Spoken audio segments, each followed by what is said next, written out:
Hey everyone, welcome to another episode of Right Here in Mass. I'm super excited to have a very special guest here today, Jeremy DiBiase. Jeremy is a residential and commercial plumber for TD Plumbing, which is based out of Middleborough, and Jeremy is actually my fiance. As of the time of this recording, we're just a few months away from our 5-year anniversary, coincidentally, and when the episode goes live, it'll be just 1 week away from it. So Jeremy, welcome to the show. Pleasure to be here. Please share with our audience more about you and what you do at TD Plumbing. So at TD Plumbing, we mainly do new construction. So there's a 4-man crew. We each have kind of our own individual jobs for the most part. And mine includes mainly layout with my father and a lot of the main drain plumbing for all of it. Mm-hmm. And so you would say that you probably work, I'd say your projects are anywhere from Greater Boston down to the Cape. You kind of have a wide variety of locations. Yeah, I'd say so. Yep. Mainly south of Boston for the most part. We don't go past, I call it the bridge, but yeah. Yep. And so with the plumbing that you do, like you mentioned, you do new construction. So what makes that, in your opinion, better than any of the emergency services or any other types of plumbing projects than what you're currently doing? Well, it's clean for the most part, so you're not dealing with sewer water and all that for the most part. But I mean, every side of plumbing has a different benefit and pros and cons. Mm-hmm. And so with the projects that you work on each day, which you're kind of all over the place, always going to different projects, what do they typically consist of? Like, what are the types of plumbing that you're doing for the clients that you're working with and things like that? So I guess it's a lot of the same materials being used over again, and a bathroom's a bathroom for the most part. It's just you can lay it out a different, a ton of different ways. But so a lot of the same materials for the most part, and it's pretty much it. Mm-hmm. Well, for consistency wise, but yeah, that's about it. Yep. And so pretty much how you guys get your clients are from builders or anyone in construction or general contractors who's looking to hire someone like yourself in TD Plumbing to be able to handle that plumbing. So what is that like of being able to work mainly with other people in the industry directly compared to working with mostly homeowners? Even though you do work with homeowners sometimes, do you find it better that you work with other people in the industry, or are there any challenges in that? Well, it's a lot less eye-opening because usually, we strike down fear in homeowners for the most part because it's very intimidating working with a professional in a trade, just like as anyone else in any different trades. Where if you work with someone any experience, it's easy to prove your point for a bunch of different reasons. But it's easy to be with someone more professional as is in any other trade. So it's easy to work for builders and all that because they have an idea of construction and how the whole process works instead of you trying to squeeze in your line of work in a situation that's not ideal. Absolutely.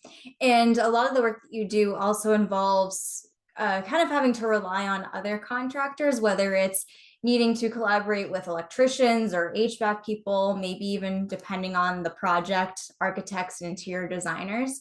So what's that like of kind of having to rely on someone else's timeline and the work that they're doing in order to be able to complete your work? Well, it's the biggest thing in the industry is being able to pick up the phone and call people and make sure, you're not putting your pipes in the way they want to put their, custom closet. And you have to all work together at the end of the day. Otherwise, we're just ripping stuff out and doing it twice, which is inefficient for anybody. Yep, absolutely. And so during this time right now, we're recording in the first week of June. Many industries are starting to see a decline in their business and how busy things are just because of this unanticipated market and what might be happening, where things tend to be slowing down. But one of the things that you and your father always talk about is how you are just booked straight through for at least the next year, if not 2 years. And so would you say that makes you feel really confident in the fact that people are always going to need plumbing, or what's that like, kind of knowing that you really have a guaranteed job for the foreseeable future? Well, yeah, it's nice knowing we have a lot of work lined up, but I mean, it's eventually going to have to come to a slower halt because the way the building rate has been building's been so good for so long. So something has to change at one point. But I think a lot of it has to do with the lack of kids going into trades from going up. So I think it's the lack of competition. Since, when we were all forced to go into school, it was a big college push. Everyone had to go to college and all this. And, the trades were exiled from a lot of families and teachers where, you don't go down that route, even though it built a good livelihood for most families in America. Yep, absolutely. And you brought up a great point, is that careers in the trades right now are extremely valued. And what many people don't realize is that there is a lot of money in a lot of those careers, and there are very good growth opportunities and ways to keep advancing your career. I feel like a lot of the blue collar jobs have really been looked down upon. There's been a big stigma that it doesn't make a lot of money, you just get dirty and all of this stuff, but really it's a really viable career path to follow. And so what would you say has been the best part about going to the trade school that you went to for high school?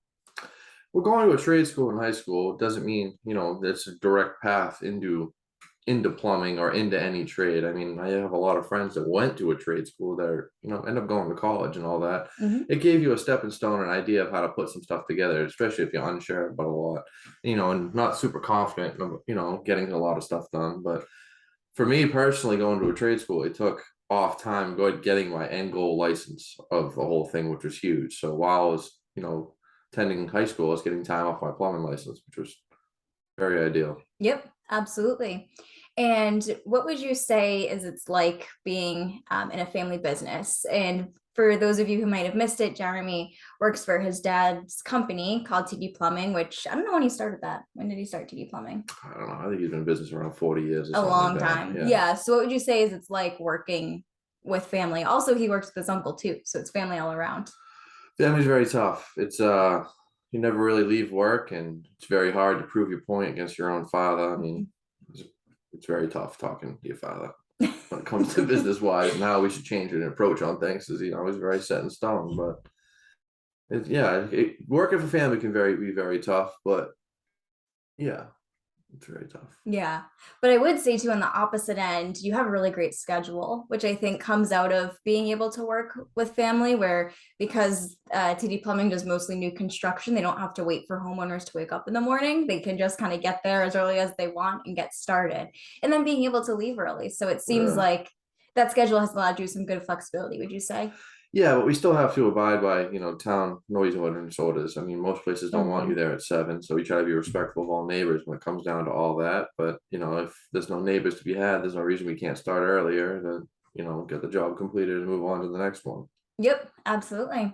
And one of the things that you always talk about, or we always talk about, is just pricing in the industry, where trying to find that sweet spot about something that won't price you out of the water, where you're not necessarily getting the jobs, but also kind of being in line with what other companies are charging, and also making sure that you're getting what you're worth.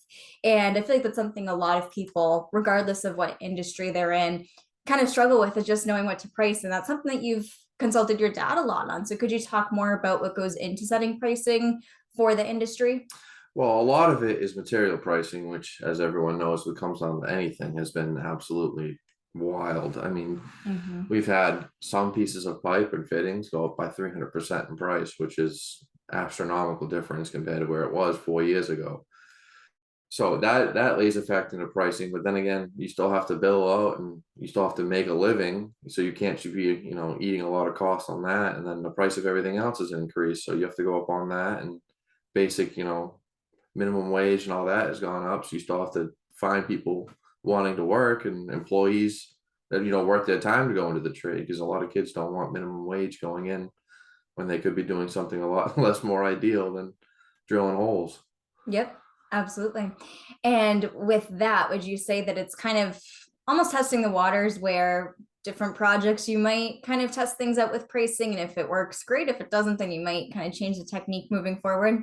Well, yeah, a lot of it's depending on how busy you are. If you're super busy, there's no Mm. reason you shouldn't take a shot and raise your prices a little bit, because you're already busy enough. You might as well make a little more gravy on top. But it's a very tough balance in any industry of pricing, because at the end of the day, you say, am I really worth this much to anyone? It's that whole phobia runs over you the whole time. So Right, right. And a lot of the reason why many builders love working with TD Plumbing is, one, they're quick, two, they arrive when they say they will, and three, they're really trusted with being able to get the job done, and they do high quality work. So I can imagine that in that case, it's an advantage to your point, where you tend to be I wouldn't necessarily say an exclusive plumber for many of the builders, but I'd say maybe they work with one or two plumbers. And so if you're their go-to, being able to raise your prices, I mean, they almost kind of have to say yes because they're just so used to the quality of work that you produce and it's been a good fit. Yeah, well, again, it all comes down to pricing and budget, what they have to work within too. So either, the plumbing works or they have to sacrifice on a different end. That's on, that's within their budgeting. But yeah, it's mainly a lot of them pick scheduling over budgeting for the most part. Getting the job completed and on to the next one is more prioritized than end result and all that. Right. And that's another thing that I'm always really interested in hearing about when talking with you and your dad is just all of the scheduling that's involved with plumbing.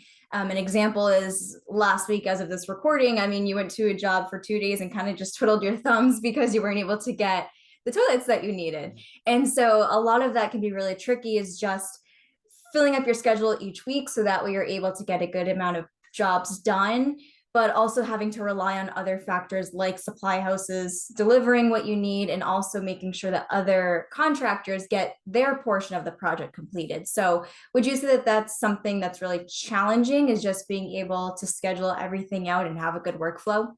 Well, a lot of it falls on a lot of the logistics fall on the builder for the most part. So depending on, they tell us it's ready, we show up and it's not ready, and then you just obviously have to charge out for it. You can't have four guys standing around doing nothing and expect not to get billed for it. It just it's part of the whole game with the whole thing. It's, ideally we want to show up and get everything done for you. That way we're in and out and the job's completed and everyone's happy on all fronts. But it typically doesn't work that way, just because something gets, has a red flag in it, as many may say, needs to be changed or fixed. But Mm-hmm. yeah, it can be very difficult. There's a lot of logistics behind just construction in general, not just plumbing. There's a lot of steps that get overseen in multiple situations, but it's the nature of the beast. So Right. And just navigating it all. yeah. And I would say one of the most interesting things about the work that you do is that you'll often, for these builders, do subdivisions. So it might be, for right now, you're doing condos that are like 15 condos or something like that, or 15 units, 30 condos, also doing 75 subdivisions, and just working on these larger scale projects. So would you say that you tend to enjoy kind of the bigger projects like that compared to one house here and one house there? Or what would you say you really find that you enjoy the most? Um, I mean, I don't mind the larger projects. It makes it easier for bringing material because you can just keep bringing material till the job's done, and it's just easier to move it house to house, and that's, makes it easier. But the smaller projects are nice too, because you see the end. You show up, it gets done, you pick up for the day, and you don't go back for X amount of months or days, depending on how long the house gets takes. So we have to go to phase two of the rough plumbing. Mm-hmm. So I'd say they both have their pros and cons for the most part. I mean, Yeah, I'd say with the bigger projects, it's guaranteed work. So it's nice knowing that you have several houses or condos or whatever it might be that you can just kind of bang out in one period of time. But then I also imagine that might make it trickier to schedule one-off projects here and there and whatnot. yeah, it's tough to juggle when you have a big project and you're still trying to weave in all the in between, because you can't dump all your clients for one big project, and that's just a bad mindset to have in general, because anything can happen with that big project. So you can't overextend with it. So you could do a big, 100 house subdivision or whatever, and then the third house in, the product could go under. It's very, due to whatever, for whatever multiple reasons, it could go under.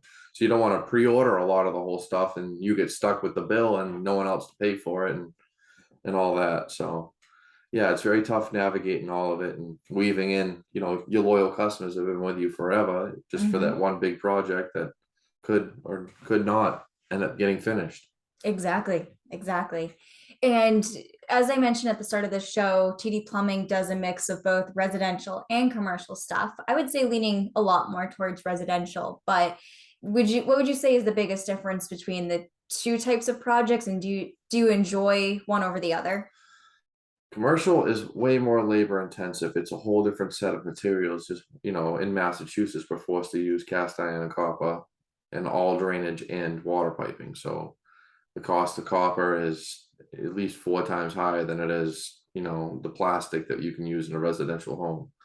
So usually price point, and then even just basics, handicap accessible, ADA requirements and all that in commercial, which creates everything to be more. Commercial is always more money, and takes longer to do. It's, heavier, grittier pipe, more hangers, and it's more labor intensive, and usually a lot more layout with everything, because a stick of 3-inch cast iron is around $100 now compared to a stick of PVC, which is like 25. Oh So gosh. it's like 4 times the price for half the pipe. Stick of cast iron's only 10 feet, where stick of PVC is 21 feet. So Yeah, a huge difference. no, huge. So I would say that you're probably more selective with the commercial clients that you'll accept.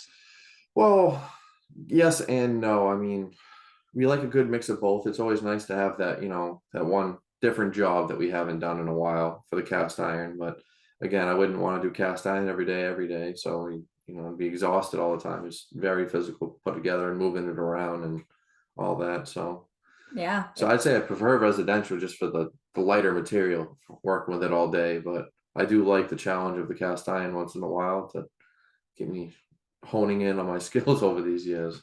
That's very true. And I think it's also cool because as of right now, TD Plumbing is working on 2 different restaurants where we live in Middleborough. And I think it's probably going to be really cool and exciting for you to get through the end of the projects. And then once these new restaurants are opened up, being able to actually visit there and eat there as a customer yourself and just be able to admire all of the work that went into it on your end in order to make it happen. Yeah, it's always nice to go and visit your finished products at the end, even when we get callbacks on customers years later and they want to put a bathroom in their basement and whatever. It's always nice to go back to a product you completed and you see all your work is still there and it's still as pretty as the day you put it in. So it's always nice. And it's especially rewarding on these larger restaurant projects and all that, because when you go back again, you can sit down and have a meal instead of sweating all day and working hard. So it's always nice. Definitely. And one of the things too, going along with that is that with the different projects, I mean, you have different projects depending on the time of year. So right now we're in June, so you might be working on different things plumbing wise than you would in the winter. So could you talk more about that? Winter, like the first frost and all that, is what we call, the freeze up season, where people either didn't turn the heats on prior to test everything, make sure it's gonna be ready for the winter and all that. And usually get the frozen pipes in certain scenarios where they, maybe a new house to you and you have no idea, some cold areas or tips and tricks that keep your house from freezing up. So that's typically winter. Spring, there's a big new construction boom. The ground's thawed. It's not so hard to dig up, and maybe we get a new foundation in and start building a new house or a new project somewhere. But it kind of all comes in waves for the most part. Right, right. And one of the things that you often share or maybe vent about is that a lot of the times homeowners will choose specific parts of their plumbing, whether it's the layout for aesthetics and for look compared to function. And so could you talk about that a little bit in terms of how it's important to not just think about how something will physically look, but also make sure that it actually makes sense for the project that you're looking to do? Well, we had one scenario where you open the toilet. I mean, you open the door and it hit the toilet, so you couldn't even fully open the door after we, specifically tried to rearrange the bathroom for him, so you could fully open your door to get into your bathroom. And it took until that point to realize what we were talking about with them. So I mean, it's very hard to explain something when there's not a physical object for them to physically see it, because a lot of people are visual learners instead of just me drawing a photo on the ground and saying this isn't going to work. Right. And I think also along with that too is that many people don't realize that one thing that they think might be a small change that they ask you to do is actually an extremely big change, where maybe if they want to move the location of the toilet, they don't realize that there's all this piping that goes into it. And especially if you've already cut holes into walls, which happens often, you've already cut holes into a wall and people are looking to change the layout. And so I imagine that must be a little bit difficult to just kind of educating people on stuff like that. Yeah, it's essentially taking everything you have and throwing it in the garbage can and redoing the whole thing over again. So, Mm-hmm. which it because the way piping is designed is provide with flow down, so everything drains away. So to start that again, you have to start from the beginning. So it's not, sometimes, if you want to move a sink over a little bit, sometimes it can be cheated, but most of the time we pipe to the minimum in the book. It's how it is. Well, so vents, you might have to move your vent over, which means rip the whole thing out again. It's just how it goes. Mm-hmm. So we try to be very verbal with this. If you want to change, let us know, and we'll lay it out and be like, hey, this is the biggest vanity you could possibly get.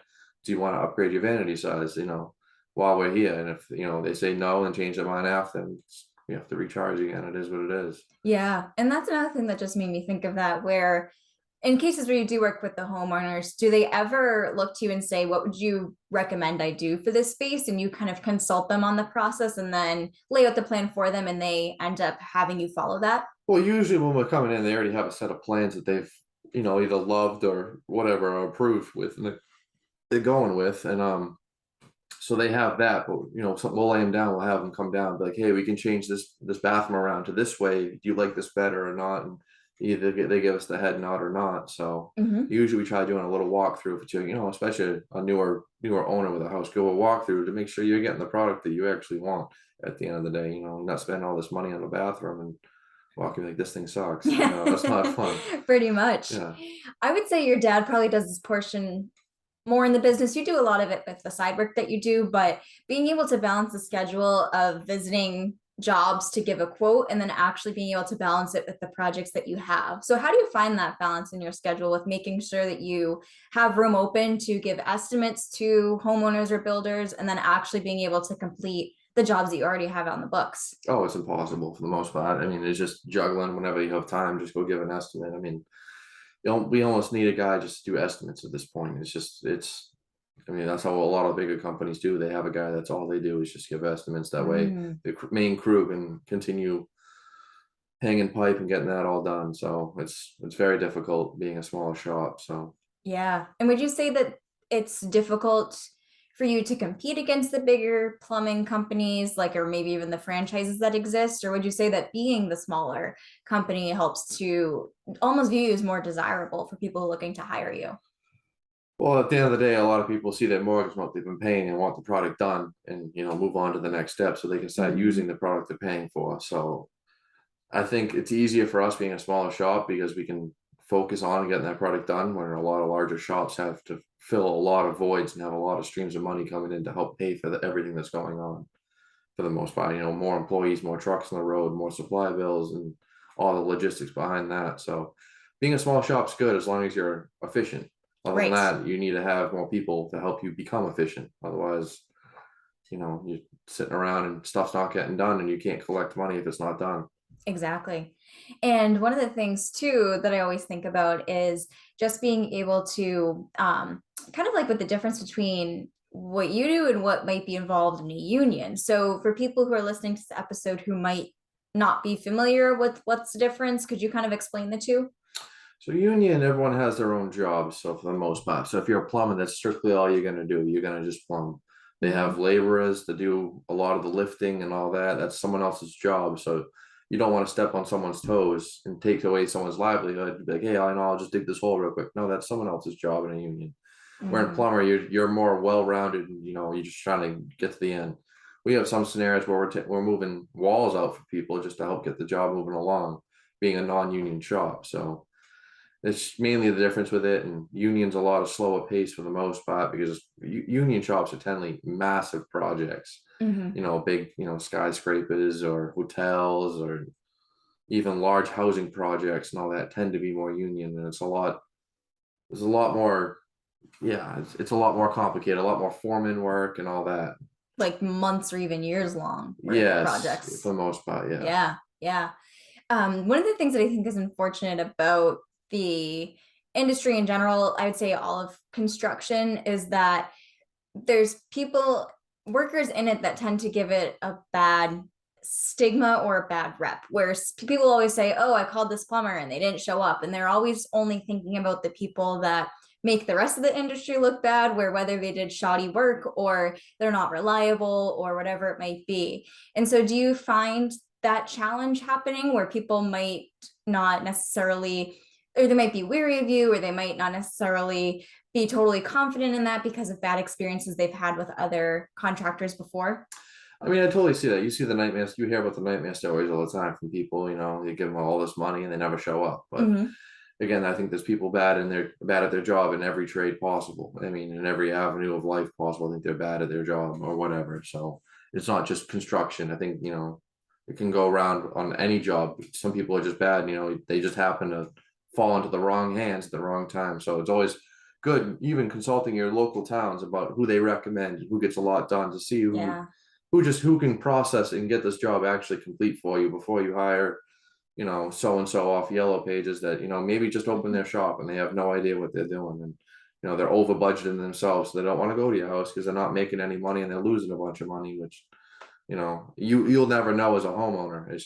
It's very hard to create a trustworthy business to keep getting clients and recommended through word of mouth, but it's also about completing your job.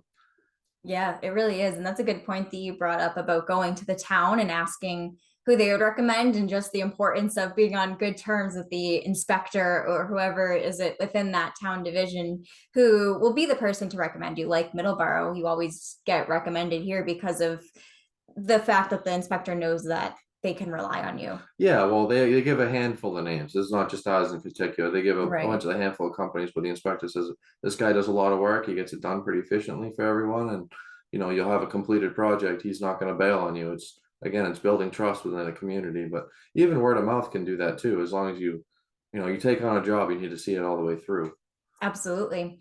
One of my favorite things I think is that when you come home from work one day and just tell me about the beautiful project that you've just worked on, or how something was so cool and you love the way that this builder did that or this homeowner did this. And so could you talk about one of the most favorite projects you've ever worked on? We're recently doing a house on Marion Point right now, which is you take a big dock out to a house on an island, which is pretty cool. It's all separated from itself, and it's just cool seeing like, I mean, I can't. I can only imagine what the guy is spending out there. It's just it has to be expensive, but it's cool seeing like this is something different. It's not just your house on a basic curb. It's he's got a big dock going out to the whole thing, and you have to walk 300 feet out to his house from the street because he lives on an island, and it's cool doing something different like this where it's the other day, sit outside for a lunch break real quick, and you're like, wow, I'm on the water. Like, it's Yeah. pretty cool seeing, and even some designs of people's houses they have, like big barn sliding doors, and how they want Hmm. to incorporate a big staple idea into their build, and they master the whole thing throughout the whole project. It's always cool too. So, because as us plumbers, we don't know what you're doing for your trim and your wall color and all that. We just see it when we come to put your toilets in at the end of the day, and that's what it is. So. That's true. And what would you say are trends in the home industry right now that you're not a fan of, that everyone's doing? I mean, there's always a different trend every other year for the most part. I mean, we have a big shot back to the brass colored fixtures coming back, which I've never been huge on for the most part. They just scream the 80s to me, but Hmm. I mean, I think they do look good with the blue vanities and the blue counters and the white cabinets and all that. So it doesn't look terrible. It's just not my cup of tea for the most part. Right. And on the opposite end, I mean, I know you mentioned barn doors as being an example, but what are trends right now or things that you're seeing that you really enjoy and you think looks really nicely in a home? The modern farmhouse stuff, for the most part, it's making another big comeback too. Everyone wants the shed dormers and the big farmer's porch in the front, which I tend to like on the house. Adds more character to the whole thing, and big farmhouse sinks and styles, and longer living rooms for the larger families and all that, and even the dining rooms and all that. I tend to enjoy it. It makes the house feel more like a lot of people are going to be using it instead of one or two people in some of these smaller apartments that we do. Yeah, absolutely. And one question that I have for you is that for anyone who's listening who maybe they're on the younger side and are thinking about becoming a plumber, or maybe they're in a current career and are looking to change what they're doing, what would you share or recommend to people who are looking to get into plumbing as a career, and advice you would give to them? Don't get discouraged from applying absolutely everywhere. So it's going to be tough if you didn't go to a voc tech school, because a lot of companies they don't want to teach you the bare minimum basics that you get from knowledge out of a voc tech, Mhm. basic fittings, pipes, and applications on how to put stuff together, how to use a tape measure, that whole 9 yards. But there is a company out there that will want to teach you because they want someone completely green so they can teach you their own way and how they operate their system. Yeah, and I'd say that's actually the situation you guys are in right now. Yeah, we hired a younger kid, had Mhm. absolutely no construction background at all, did not go to a voc tech school. And I mean, you overcome a lot of obstacles because you're reteaching the wheel to the kid, but at the end of the day, when he's all set, and he's learned and how we work our system as a company and how to use his skills properly within the company, instead of maybe someone else worked for another company and they're still trying to use they're in their ways with that company that don't tend to work with us. So Right. And I always say too, because when people ask me for my marketing agency, Dash of Social, what I look for and I'm looking to hire people, I always say that I don't necessarily look at their skills. I look at how they are as a person and what their personality is like, because you can teach really any type of skill. I mean, obviously there's some you can't teach, you have to go to school for, but you can't really teach someone to be a hard worker or to be dependable or innovative or someone who's always looking for ways to help out. And so I think it's important to look for stuff like that, which is what your employee is like, who is really just always looking to find ways to step in and get the job done and is always open to learning. yeah, well, it's mainly just keeping a good attitude all day. I mean, Mm-hmm. you got to work with the people around you all day. You know, you don't want to be miserable all day. It's not fun for anybody at that point. You know, you just got to keep high spirits for the most part. Like we're all in this together, so we might as well have a good, and try to enjoy what we're doing for the most part. Right. And how would you say, like, what was your story of getting into plumbing? I know it was the fact that your dad had the company and you kind of were let in, but what was that process like of going to school and realizing that this was the right path for you? Well, I didn't realize it until after I was out of high school for the most part. So Mm. I went through exploratory week at my high school, and there's a ton of different shops and a ton of different options. And I wanted to do auto body because that looked awesome. You know, you saw your end result right then and there. As in plumbing, you didn't, because the plumbing school couldn't offer you a final result of what you were doing, because the funding wasn't there for the most part, and it's impossible for a kid to build a house and then within a school year and then see what he's doing at the end of it with managing the whole thing wasn't possible. Where they could take cars and dent them up a little bit and fix them and put them back on the road. So Mm. but it was a blessing in disguise because I didn't get my first pick, so I ended up with plumbing and ended up in the family business for the most part. And do you think that it was meant to be? Like, you're glad that you took this choice? um I mean, every day, it's different Hmm. every day. Some days you hate it, some days you hate your job, and some days it ain't so bad. So Which everyone can relate to. yeah. Yeah. What would you say you would do if you weren't in plumbing? I mean, do you think you'd be in auto body or do you think you might pursue something else? I have no idea. Yeah, it's I kind of hard mean, to it would have know. been whatever the brightest opportunity it would have shown to me at the time. So the sky was the limit, I guess, at that point. Yep. And how do you like to spend your time outside of plumbing and working?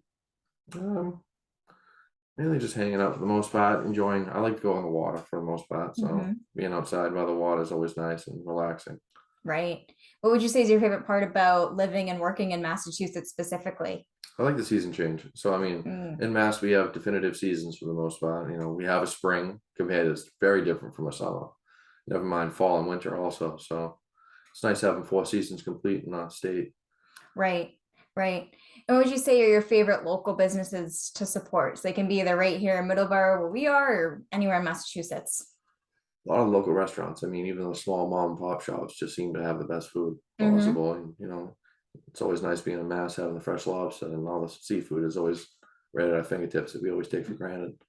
Yeah, so I'd have to say I'll do some shout outs for you, but I would say the Charred Oak in Middleborough. We love the Charred Oak. They have great food, and I'd say recent favorite is probably Quahog Republic in Onset for Yeah. seafood. Yeah, it's nice being able to have summer right now, which we're in, and being able to enjoy the fresh seafood that comes out of it. Mm, so Yeah. great. Yeah.